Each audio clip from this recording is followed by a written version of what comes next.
Mesdames et messieurs, bonjour et bienvenue dans votre journal de 15 heures au sommaire de l'actualité.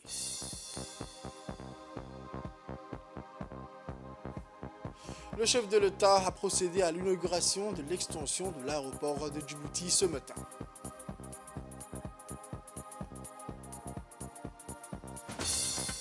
Pour l'actualité internationale, la délégation des médiations africaines prône la fin de la guerre devant Vladimir Poutine. C'était les titres, mesdames et messieurs, les détails de ce journal. L'actualité à la une de ce journal, où le président de la République, son Excellence M. Ismaël Omar Guelleh, a procédé ce matin à l'inauguration du projet de rénovation et d'extension de l'aéroport international de Djibouti. Cette extension de l'aéroport international est réalisée à deux niveaux. La première, il s'agit d'un agrandissement des dimensions. Cette nouvelle extension occupe une superficie de plus de 600 mètres carrés, ajoutée pour accueillir les plus grands nombres de passagers. Le deuxième niveau de cette extension comprend également la réhabilitation complète des différents locaux de l'aéroport, tels que la salle d'arrivée, la salle d'attente et plusieurs salles équipées entièrement de climatisation. Ce projet de rénovation de l'aéroport a pour objectif principal la mise en place d'un aéroport moderne avec des équipements et des matériels de pointe pour répondre aux normes internationales. À son arrivée à l'aéroport international de Djibouti, le président de la République, Al-Hajj Ismaël Omar Guelleh, a été accueilli par le Premier ministre, son Excellence M. Abdelkader Kamel Mohamed, le ministre des Transports et des Infrastructures et de l'Équipement, M. Hassan Mohamed Ibrahim, et le directeur général de la société marocaine FEPCO, qui a réalisé ce projet de rénovation de l'aéroport.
Ensuite, le président a procédé à l'inauguration du projet de rénovation et de l'extension de l'aéroport qui se veut de relever le défi régional et devenir une référence en matière de l'aviation. Ensuite, le président de la République, son Excellence El-Hajj Ismaël Omar Guelleh, a effectué une visite guidée dans les différents locaux entièrement rénovés et équipés de l'aéroport international de Djibouti. Cette nouvelle infrastructure aéroportière de pointe va améliorer la connectivité régionale et internationale, réduire le coût des transports, développer et transformer l'économie du pays. Le président de la République, Al-Hajj Ismaël Omar Guelleh, a reçu les explications nécessaires aux nouvelles infrastructures de l'aéroport. A noter que la société marocaine FEPCO a réalisé ce projet qui a duré de plus de 2 ans. Équipé des matériels modernes, la nouvelle salle d'attente permettra également d'accueillir plus de 300 passagers avec ses zones de guichets dédiées à la police de l'immigration pour faciliter aux passagers l'enregistrement au moment de leur arrivée, des zones de douane, des salles de livraison des bagages, du commerce dans le but de mettre un service de qualité et des installations modernes pour répondre aux besoins des passagers.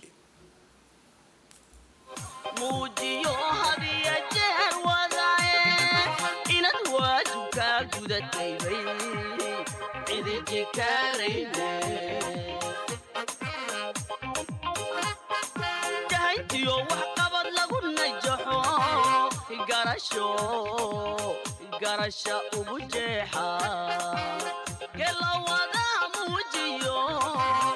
muujiyo hadiya jeer wadae inad waajibka gudatay bay idiji karayne jaranjarooyin adag iyo intaad jiira soo dhaaftay eed meela qayrka ku jabay adigu soo jiidhay way runta lagama jeeste intaa jariya buur fanatay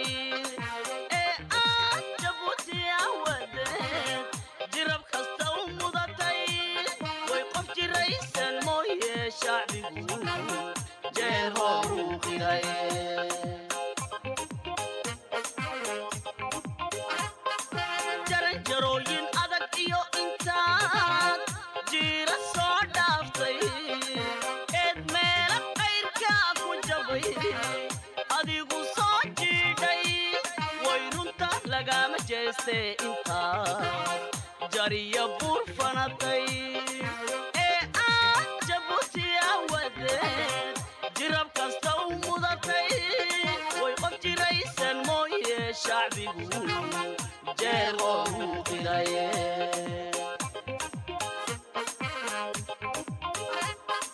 jawilagu isqaadiyo wax qabaad dunida soo jiitay ka jawaabka baahida jirtiyo waxay bulshadu jiijan jirida u yagleel horumar jiil dambi u aayo mashaariicda kala jaadka ahee qodobka laga jaraayo jihaad baad ku keento raxmaan kuguma hoojiye. On écoute à présent la réaction du directeur de la société marocaine, FEPCO. Donc ce projet qui consiste en la rénovation et l'extension de l'aéroport international de Djibouti est un projet qui a été initié il y a à peu près 24 mois.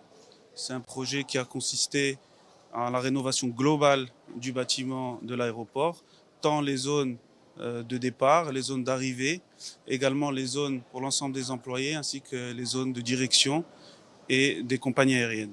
C'est un projet qui a été fait en différentes phases.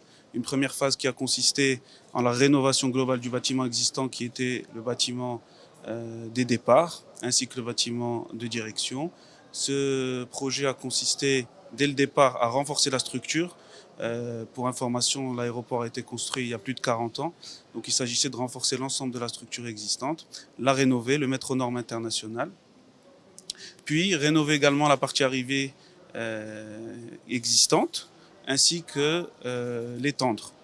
Donc on a fait une extension pour l'ensemble de la partie arrivée. Et l'ensemble de ces travaux ont permis de multiplier par près de 2,5 la capacité de l'aéroport, ainsi que de le rendre entièrement moderne, connecté. Et on en a fait aujourd'hui un bâtiment intelligent qui répond à l'ensemble des normes internationales au niveau des aéroports. Autre actualité de ce journal, la pose de la première pierre de l'extension de la station d'épuration de Douda a eu lieu hier. Une cérémonie qui a été rehaussée par la présence d'éminentes personnalités, dont le ministre de la Culture, M. Mohamed Ahmed Awale, le ministre de l'Économie et des Finances, en charge de l'industrie, M. Ilyas Moussa Dewale, la représentante de l'Union européenne, le directeur de l'Office national des eaux, de l'assainissement de Djibouti, ainsi que d'autres délégués de haut niveau. L'extension de la station d'épuration de Douda, en plus de la nouvelle STEP de Balbala, permettra de traiter 40 000 équivalents habitants, soit environ 3 250 mètres cubes par jour, soulageant ainsi le réseau de traitement existant qui fonctionne actuellement à pleine capacité. Les effluents seront principalement collectés dans le quartier 6, 7, le quartier 7B et le quartier 7 bis et le cité-stade. Une fois traités, les eaux usées seront transférées par l'intermédiaire de la structure des décharges existantes. De plus, une partie des eaux usées traitées sera réutilisée pour l'irrigation agricole, soutenant ainsi le projet d'irrigation agricole de la Banque européenne, ce qui souligne l'engagement de Djibouti pour une gestion efficace des ressources en eau et sa contribution au développement agricole. Cependant, avec la demande croissante en eau potable de ces dernières années, facilitée par des initiatives telles que le pipeline Éthiopie-Djibouti en 2018, l'usine de dessalement en 2021 et la réhabilitation et l'extension des réseaux en 2020, il est devenu impératif pour Djibouti d'étendre sa capacité de traitement des effluents domestiques. Cette expansion est cruciale pour continuer à améliorer les conditions sanitaires et sociales de la population. De notre action est un objectif prioritaire identifié autant par les autorités nationales au titre du deuxième plan de développement 2020-2024 Djibouti ici. Je cite son Excellence Ismaïl Omar Guelleh, président de la République de Djibouti, dans le plan ici qui exprimait que les actions devaient viser à réduire l'incidence de la pauvreté et favoriser l'accès de la population aux services sociaux de base, notamment l'accès à l'eau et à l'assainissement. On écoute à présent un extrait de l'intervention de M. Ilyas Moussa Dawale, ministre de l'économie et des finances chargé de l'industrie. Ce qui nous réunit aujourd'hui, c'est une deuxième extension. C'est l'extension de la station existante qui va nous permettre de doubler la capacité de traitement des eaux usées de Djibouti. Si ma mémoire est bonne, c'est environ 49 millions, hein, disons environ 50 millions grossièrement, d'investissement dans l'assainissement en République de Djibouti et depuis 2019.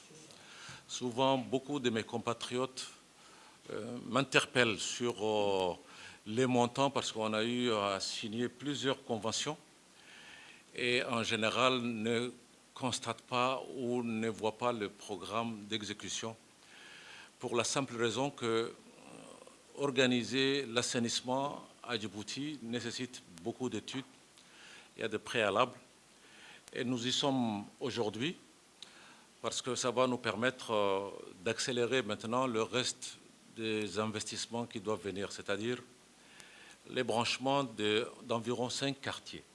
Quartier 7, quartier 7 bis, Cité du Stade, et récemment on avait également additionné quartier 5 et quartier 6. Notre ambition, c'est de porter sur toute la ville de Djibouti pour que les eaux usées de toute la ville de Djibouti soient traitées convenablement avec une capacité suffisante ici à Douda. Après une réunion de coordination entre Djibouti et Qatar, la délégation qatari conduite par l'ambassadeur du Qatar en République de Djibouti, le docteur Rachid Chafi El-Mari, accompagné par notre ambassadeur de Djibouti au Qatar, M. Dave Dubed-Roble, ont été reçus hier matin au Red Sea World par le président des autorités des ports et des zones franches, M. Aboubakar Omar Hadi. Les discussions ont porté sur les opportunités d'investissement de Djibouti dans des multiples secteurs. La délégation a exprimé son intérêt à implanter des sociétés dans les zones franches de Djibouti pour accéder au marché africain et bénéficier également des incitations fiscales offertes aux investisseurs, de jouir de la stabilité politique et d'une parité fixe avec l'USD.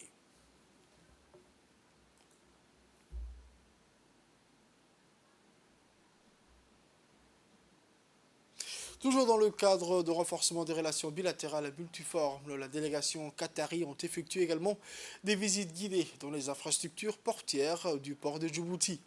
En premier lieu, ils sont déplacés au port de la GT pétrolière de Damerjog, où ils ont eu des explications des ingénieurs sur cette plateforme industrielle, l'une des plus grandes de l'Afrique émergente, qui comprendra plusieurs terminaux de stockage de pétrole.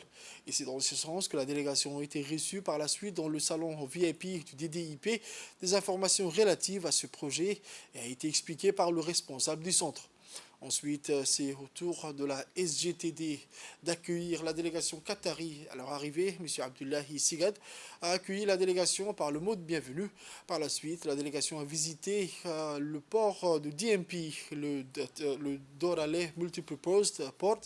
À leur arrivée, le directeur général du DMP, PDSA, M. Jama Ibrahim Darar, entouré de plusieurs hauts cadres du port, ont accueilli à leur tour en grande pompe la délégation et n'a pas manqué de faire part aux visiteurs des marques les opportunités commerciales du port DMP. Le directeur général a expliqué que le port de DMP est une plateforme logistique internationale, mais aussi un centre multimodal pour les échanges économiques et commerciaux. Il a rappelé à la délégation qatari que le port de DMP a réussi à renforcer son positionnement comme plateforme portière, industrielle et logistique de haut niveau.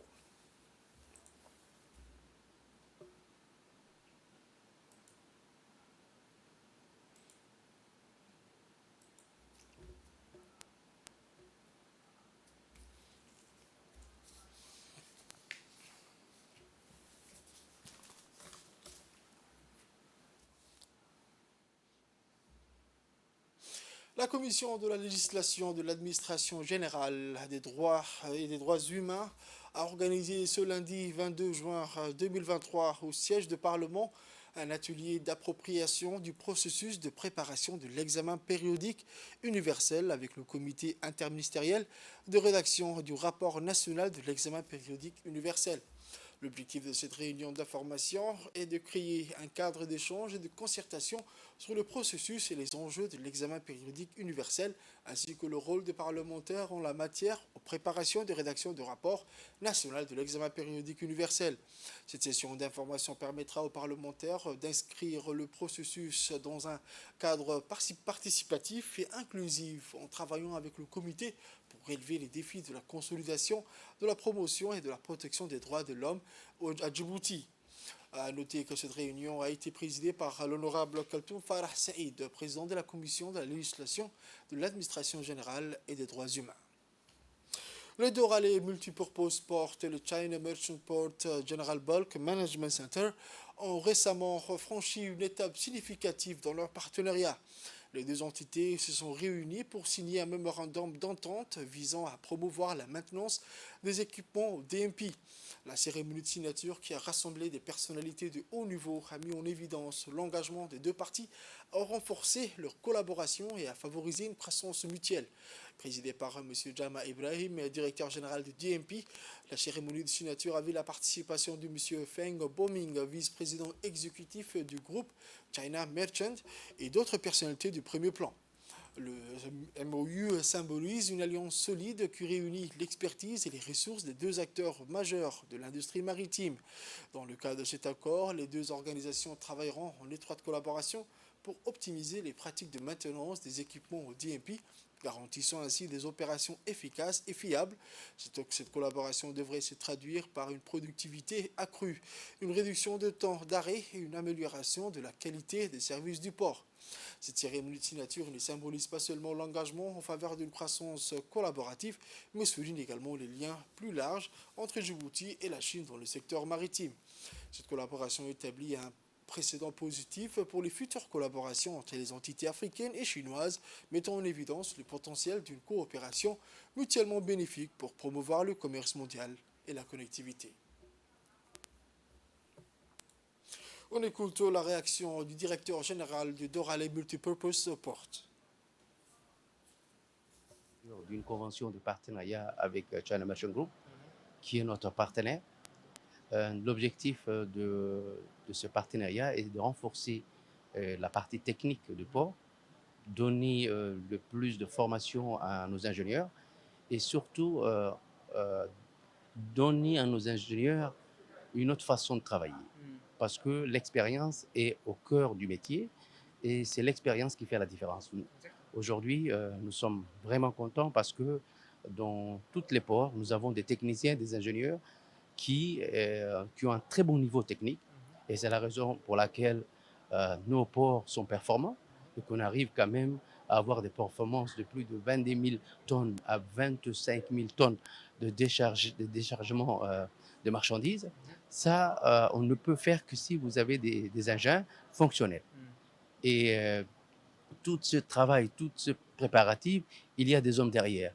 Et ces hommes sont souvent des gens qui travaillent dans les coulisses. Donc c'est vrai, le résultat est là.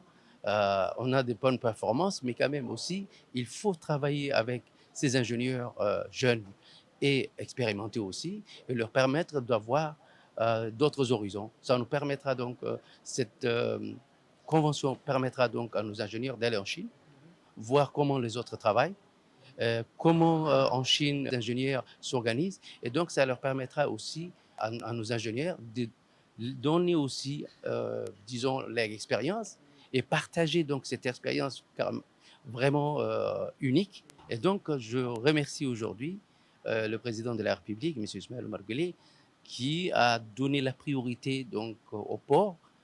Et pour nous, donc, c'est une responsabilité encore beaucoup plus lourde et donc que nous devons assumer. Et donc, on va faire tout pour que nos ports soient le premier port, en tout cas, ou au top des ports de la région et être compétitifs par rapport à l'international. Je vous emmène aux États-Unis, dans l'État de New York, où la délégation djiboutienne, conduite par le directeur général de l'Agence nationale des personnes à besoins spéciaux, M. Doual Saïd Mahmoud, qui a pris part le juin 15 2023 à la clôture de la conférence des États partis à la Convention relative aux droits des personnes handicapées qui s'est tenue à New York. En marge de cette clôture, le directeur général de l'Agence nationale des personnes handicapées de la République de Djibouti, M. Douali Saïd Mahmoud, a eu une réunion fructueuse avec la délégation marocaine, dirigée par le chef de la division de l'insertion sociale des personnes en situation de handicap du ministère de la Solidarité, de l'insertion sociale et de la famille du Maroc. Les discussions ont porté sur l'échange d'expériences dans le domaine du handicap, mettant particulièrement l'accent sur le système d'enregistrement biométrique des personnes handicapées de l'ANPH, le renforcement des compétences des personnes en charge des enfants handicapés, la promotion de leur autonomie socio-économique ainsi que le renforcement des mécanismes visant à protéger leurs droits fondamentaux. Le ministère de l'Environnement et du Développement durable a organisé ce matin au palais, au Kempinski Palace, une cérémonie d'ouverture de l'atelier de lancement et de consultation du processus de révision de la contribution déterminée au niveau national de Djibouti. Cet atelier a pour objectif de lancer les travaux de processus de révision de la CDN de Djibouti, et ce pour une meilleure appropriation nationale et l'engagement de toutes les parties prenantes. L'atelier qui a réuni au cadre du ministère de l'Environnement le représentant de PNUD s'inscrit dans le cadre de la mise en œuvre de l'obligation découlant de l'accord de Paris. Le secrétaire général du ministère de l'Environnement a dans son intervention souligné que le processus de révision doit être inclusif et doit se dérouler de manière dynamique, et ce en vue de prendre en compte toutes les actions permettant d'atteindre les objectifs de réduction des GES et d'adaptation au changement climatique.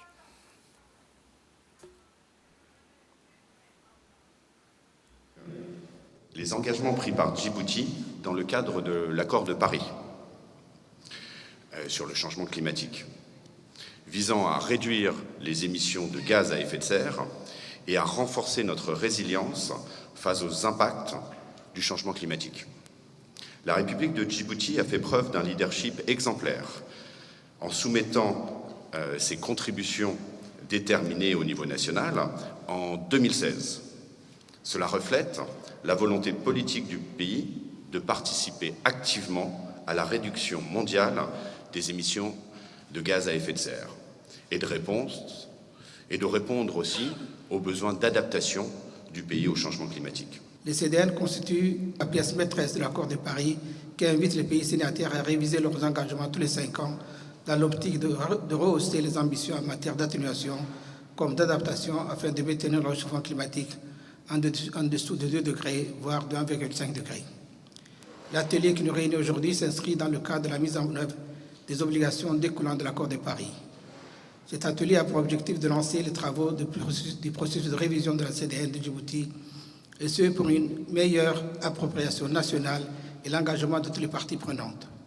Ce processus de révision doit être inclusif et doit se dérouler de manière dynamique, et ce en vue de prendre en compte toutes les actions permettant d'atteindre les objectifs de réduction des gaz à effet de serre et d'adaptation au changement climatique. Cap-Vert Dikil, où le ministre de l'Environnement et du Développement durable, son Excellence, M. Mohamed Abdelkader Moussa Halem, accompagné de cadres de son département, et la représentante par intérim du PNUD, en marge de cette journée, procéder au lancement des projets de gestion durable des ressources en eau, de pâturage et des périmètres agropastoraux dans le bassin versant à Chakaito de Dikil. Un accueil chaleureux par la population de cette localité lui a été réservé, suite à laquelle la délégation a procédé à la pose de première pierre de forage d'Abaïtou avec une satisfaction sans égale et la joie de la réalisation.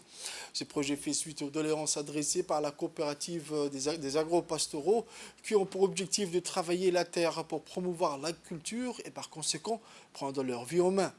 Le secrétaire général par intérim du ministère de l'Environnement a dans son intervention souligné l'importance de cette journée pour promouvoir l'esprit de patriotisme qui cimente la sauvegarde d'un environnement sain. Il s'est déclaré réjoui quant à la réussite de cette journée. Il a enfin mis l'accent sur l'objectif de la journée qui se veut de mettre un projecteur sur les actions sur le terrain menées par le ministère.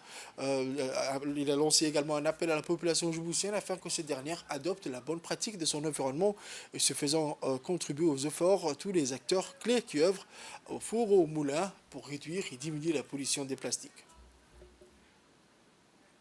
Dans la matinée du dimanche 18 juin 2023 a eu lieu dans la salle de réunion du bureau du préfet d'Arta. Une première réunion de prise de contact des différents responsables des services déconcentrés de l'État dans la région d'Arta.